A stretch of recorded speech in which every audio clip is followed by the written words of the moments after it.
We will, and we're going to have a look right now at the papers this morning, and if not all of them focusing on the upcoming roadmap out of lockdown. The Sun celebrates the expected relaxation of restrictions with the headline "March to Freedom," with its own predictions of what may be included in the Prime Minister's address to the nation later.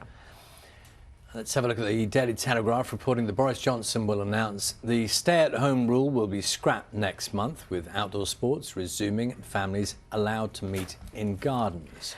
The Guardian has a photograph of the 21-year-old rower Jasmine Harrison from Yorkshire, who yesterday, you might know, became the youngest woman to row solo across any ocean. Her 3,000-mile transatlantic journey took her 70 days.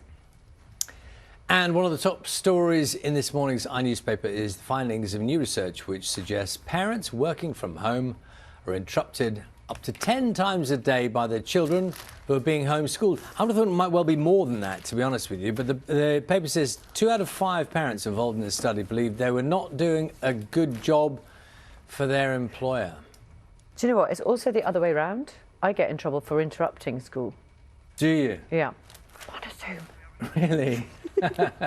Stop bothering me. Yeah, exactly. Should we have a quick look at some of the insides? This is a rather lovely story. It makes it into lots of the papers, actually. This is a garden. It looks like a jungle. Look at it there. You can see it looks absolutely lovely. But actually, it is in Sheffield. It's created by Simon Alpin, who spent 3 decades turning his 200-foot Yorkshire garden into a jungle. Apparently had a fear of flying, so he's never been able to actually go to any jungles. So instead he decided to grow one behind his semi-detached house in Sheffield. He planted his first tree in 1987 and has transformed it into a dense thicket containing 30 species of bamboo, 3 of palm, 4 of eucalyptus and more than 100 other exotic varieties, which have obviously adapted to weather that perhaps they might not be accustomed to. It's very impressive. Looks like a lovely place to lovely. chill out. I draw your attention to this there's a little picture here. Can you get in on this picture here? So there is a sale going on by Charterhouse Auctioneers, this down Dorset, and this chap here is holding up a number of televisions and radios. These are very old radios and televisions. So look at this one here. Is it the round one? It's, yeah, the round one. Which is I had a round one. This is what I'm saying. So many people will see one of those old-style, black and white, the early ones, obviously. Yes.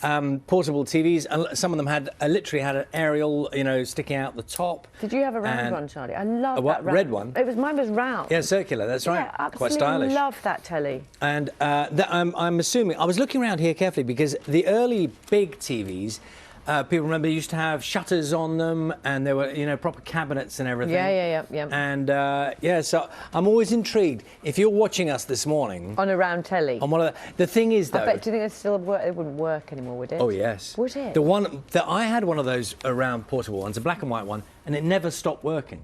It had little dials on the top where you would tune it in and turn on. And if they weren't working properly, obviously. Whack on the top, which when an engineer, when I came to work at the BBC, told me actually there was a reason why people did that. It wasn't just well, it was frustration. Technically, it did actually make a difference. Oh, really? Somebody told me that once, so that counts. If you're watching us on a round telly, very special good morning. I don't think they'll still work, but maybe they will.